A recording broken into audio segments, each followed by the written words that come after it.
Welcome, everyone, to the Sideline Report. I'm Marvin Jackson, and joining me are Donna Hopkins, our regular person, and our special guest, John Booty, former NFL player and NFL analyst. Welcome, everybody. What's up, Marvin, John? Hello, Marvin. Donna. I see you brought on John, a former Eagle, huh? You're heating this up, Marvin, even more so. I'm telling you, especially with this NFL East thing going with the Eagles and the Commanders. So this is going to be interesting here tonight. Yeah, Marvin is a professional. He knows how to bring in the big guns, Donna, to take care of you. I'm going to have to question that with Marvin. I think you're just going to have to give Donna an autograph. I'm going to have to give her an autograph. She's coming for it for years now.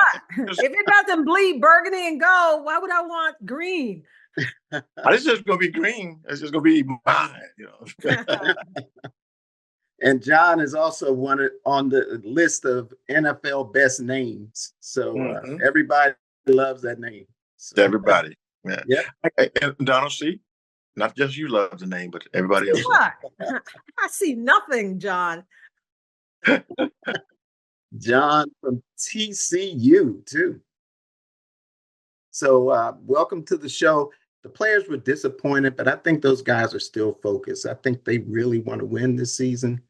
And they talked about Newton making the jump off sides at the end of the game. But I think that, one play doesn't do it. And he played a pretty good game. And, he's a rookie. So let's start off with John. How do you see that? Well, he's an anxious player. He's, one of his teammates said he'd been playing well all season. And he was just anxious to make a play. He wanted to be the guy to make a play for his team. And I agree with you. One play like this, the Commanders left a lot of passes, drop balls on the field. They lost a lot of momentum during that game. They could have really almost put them away by making those plays when they had chances to make those plays. But for him, this young kid, he's a rookie. He's a learning experience for him. The team is going to support them. Hey, you're 7-3, and you're winning. You're on a winning note. So you're in a winning season.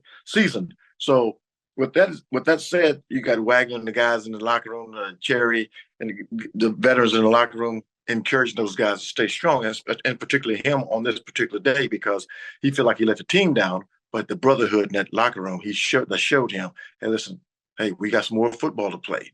Let's put this behind us. Let's learn from it and go into the next game on Thursday and make it happen. Yeah, Donna, you've been out there to talk to some of the players since that loss, right?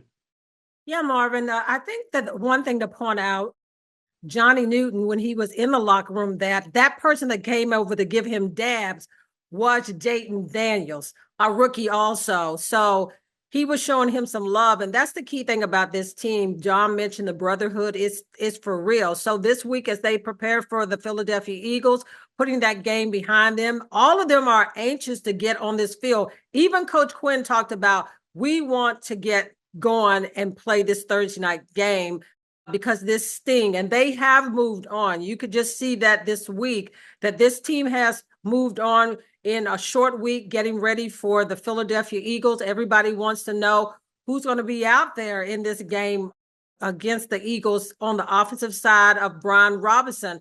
Everyone misses a Brian Robinson. They only had 60 yards rushing against the Pittsburgh Steelers, and everybody know that this team has really lived off of their running game. And so to get a Brian Robinson back out there will be so key. Brian talked to us this week to let us know about what that hamstring is, right? Will he be ready to move on to be able to be on the field? And he said that is a lot better than what it was before, but still don't know. And he said that it will be up to the coaches. If it had to be Brian Robinson, he would be out on that field. But the coaches are trying to make sure that hamstring doesn't become a bigger thing. So Brian said that it'll come down to the coaches. They have him out there going through various drills and so forth. And the other player is Wiley, a guy that they kept out with a shoulder injury. And he said that he's much better also. So they're hoping to get these two guys back on the field because offensive line was missing Wiley, and hopefully he can get back out there. Cornelius Lucas, another guy that was out that will be key because of that Eagles defense. So those are some of the two of the players that we're really looking at closely to see if they're going to be out there. Lattimore didn't practice on Tuesday, so we don't know if he's going to be able to go. Wouldn't he be a facelift for this Commander's secondary if he's able to go? So it's going to be game decisions down to the wire to see if these guys are going to be able to play. Short week, trying to pull all these pieces together and put that bad taste that they have against the Pittsburgh Steelers. As John said, they had every opportunity to win that game, and they just shot themselves in the foot with just bad mistakes. And you don't normally see this from this Commanders team, but as they say, turn the pages and move on to a primetime game against the Philadelphia Eagles up there in that rough territory to play. John, she's talking about Philly, man. Yeah, I know. She's talking about. Oh, John should know what it's like for people to come up there and play in Philadelphia, because people say that they are some of the rough. Anytime they throw batteries and different things at Santa Claus, then nobody had. I even got thrown. I walked in between two players one game because as I was coming off the field, those fans, and that means that the Commanders or the Redskins at that time probably beat the Eagles, and they were, not so kind. And they got a jail. They used to have a jail under the old stadium. John knows. Hey, John, why are you glad to hear about this? What part does leadership play in a team this young? This young team, they really want to win. They have a winning spirit. So when things happen like this, a close game like this, they lose it. It's tough on the team. So at the same time, it's a great learning experience because they know they're one play away from winning this football game, pretty much. You know what I mean? And it was just, I guess, a good Steelers team. So when you have your veterans come in and tell the young players, I've had that experience when I was playing with the Philadelphia Eagles with Reggie White, rest in peace. Tell us, hey, we lost this one closely, but let's keep our heads up and let's go into the next one and compete in practice. You can tell if they are ready by what they do in practice, what a player's doing in practice this week. So it's going to tell a lot. But when you have a veteran come in and the other veterans on the team saying, hey, oh, this should sting, it should hurt, but we're professionals, so we got to play the next game. All right. Well, we're going to move on to take a little break, and when we come back, Lou Holder will join us. I talked to him earlier today, and he's going to join us, and then Donna and John will return. So don't go away. More Sideline Report when we return.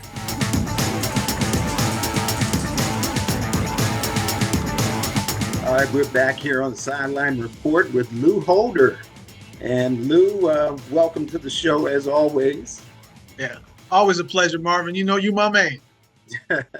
Hey, Lou, you spent some time in the Steeler locker room and at the press conference with Tomlin.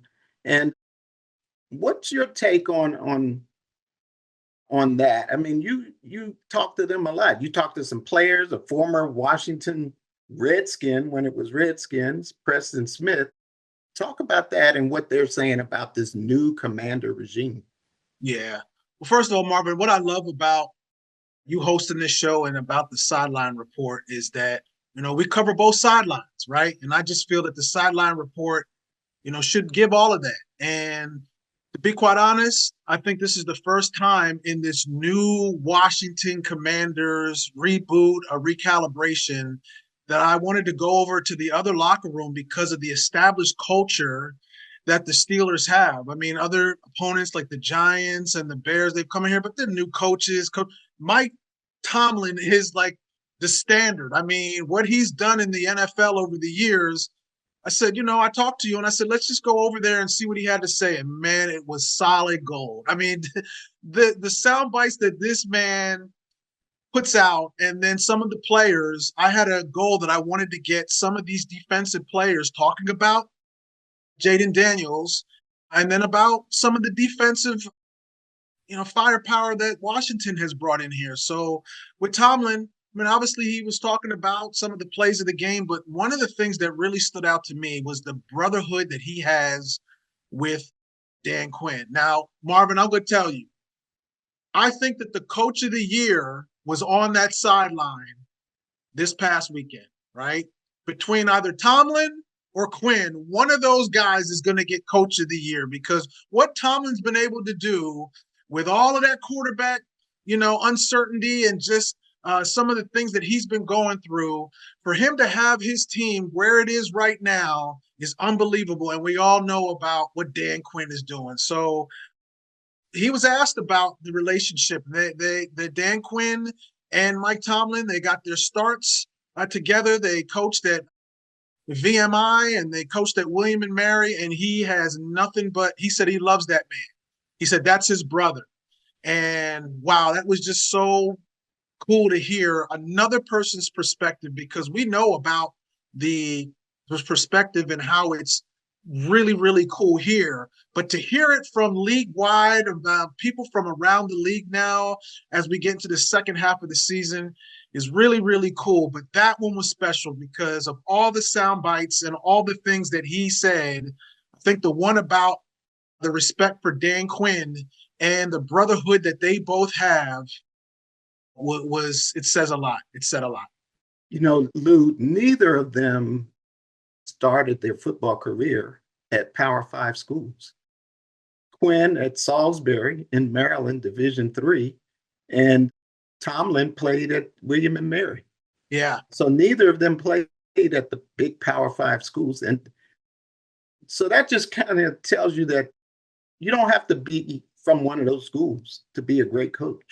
Correct. And I think that in life, just like with you and I in broadcasting, and our producer David and Donna and anybody else and the people that have been on this show, Josina and Monica McKnight, the list goes on and on and on.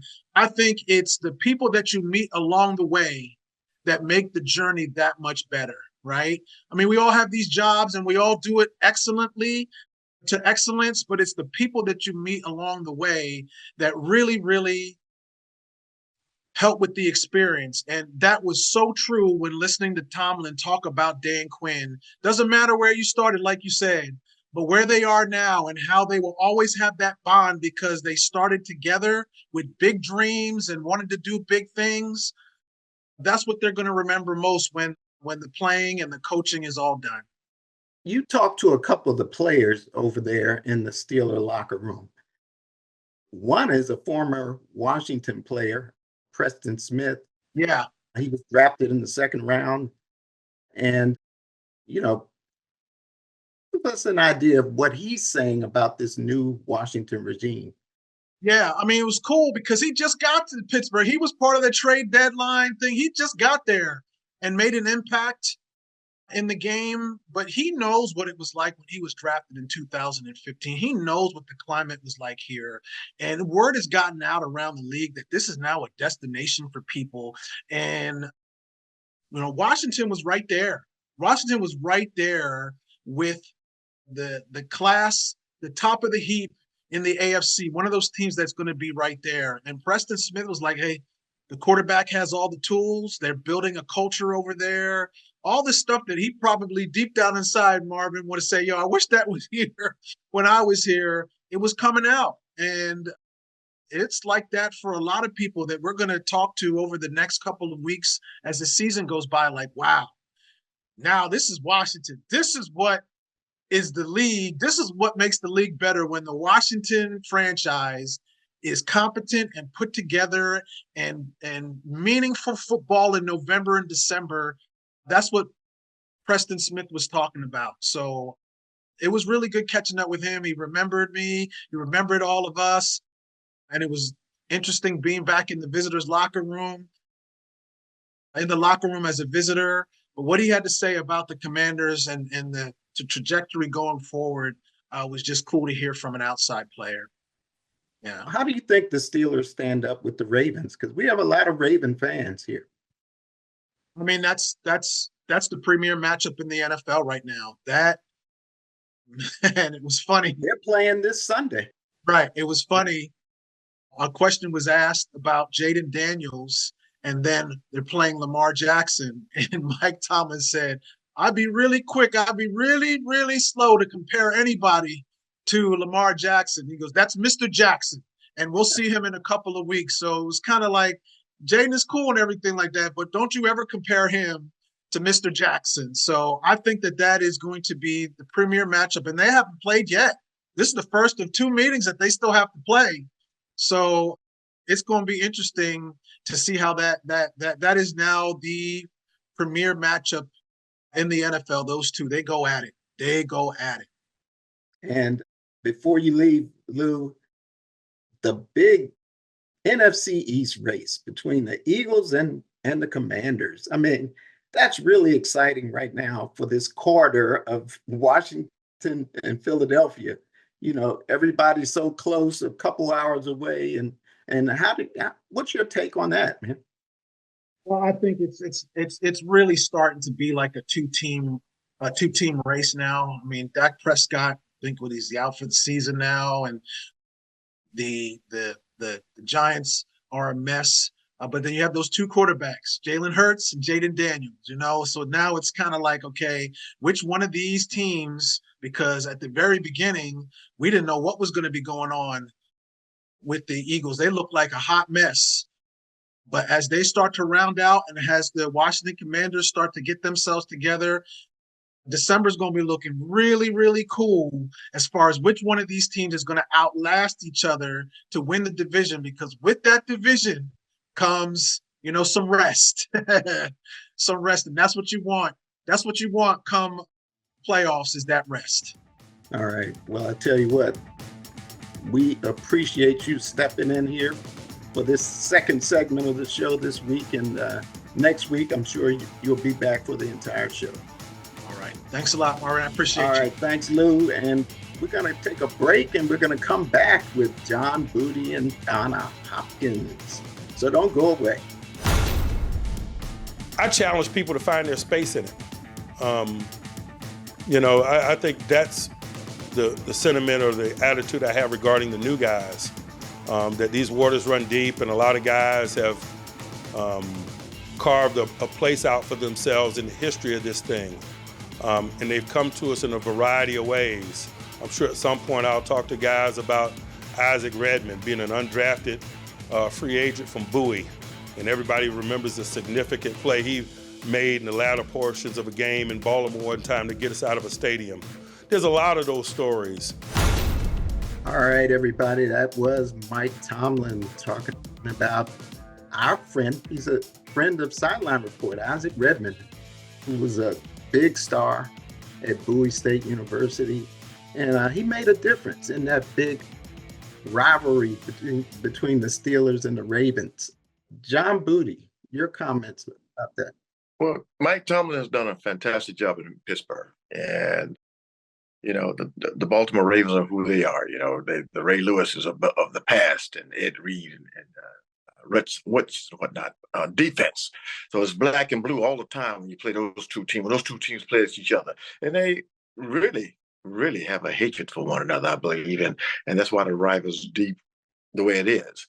So when you are playing against a team that you know is a hated rival, like we in the NFC East, we all hate each other, you want to be that guy. And like Isaac Redmond, you want to be that guy to make a play that can help your team win. And you got to carve a place, a space on that team, like Tomlin said, to be that guy that they can count on. You go out there a little nervous because it's a rival, but at the same time, that nervous energy is going to turn into a ball of energy that's going to set you on fire because you are looking to make the play. Now, don't take yourself out of the game by being too hyped, but put yourself in position to make plays. And when you're in a hated rivalry like this, that's what you want to do. You know, not everybody can play this game, but when you do play this game, you play it to the best you possibly can, especially against those big rival teams. They are playing each other this Sunday. So that's why they brought it up in that press conference about that big rivalry. The Ravens going against the Steelers. Donna. In Pittsburgh, too. You talking about a heavyweight boxing match this coming week against these two teams. Because if you look at the division right now, the Pittsburgh Steelers is on top of that division with the Ravens right behind them, breathing down their neck. But when you look at these teams, they are so similar in each area. Two of the best defenses, probably the two best defenses in football. And then you look at their running games, the Baltimore Ravens with Derrick Henry, and then you look at Pittsburgh with Warren and Harris. They've got great running games, and the defensive lines, offensive lines of both teams in the trenches is where this game is going to be won. And then you look at the receiving cores. Pickens just ate the Commanders apart, but then you look over on Baltimore, you got Flowers and that whole group. And I haven't even mentioned Russell Wilson and Lamar Jackson, who both of them are playing well. I thought the Commanders kept Wilson somewhat in check, but Lamar Jackson doesn't have to do it on his own. He's got the running game if they run Derrick Henry. So this is going to be one of those great games to watch up in Pittsburgh with those yellow towels swirling like they did in Washington, but they match up well against each other. You think about Baltimore against Cincinnati. Everybody thought Cincinnati was out of the conversation, but they went down to toe and toe with the Baltimore Ravens. So I expect the same with these two teams, two defensive minded teams that have some of the best players. So this is going to be a good game, between these two. And these two teams are joined for the top spot. Right now, it's Pittsburgh's. You wonder who's going to be that red zone Redmond this week in Pittsburgh. Is it going to be Flowers? Is it going to be Mike Williams? You wonder who it's going to be. So that's a big game, and they're vying for the top spot in their division, but also the Eagles and the Commanders are doing the same. And what do you guys think about that big? That's a big rivalry, but right now it's really huge because they got to play each other twice, and Washington still has to play Dallas twice, although Dallas is faltering.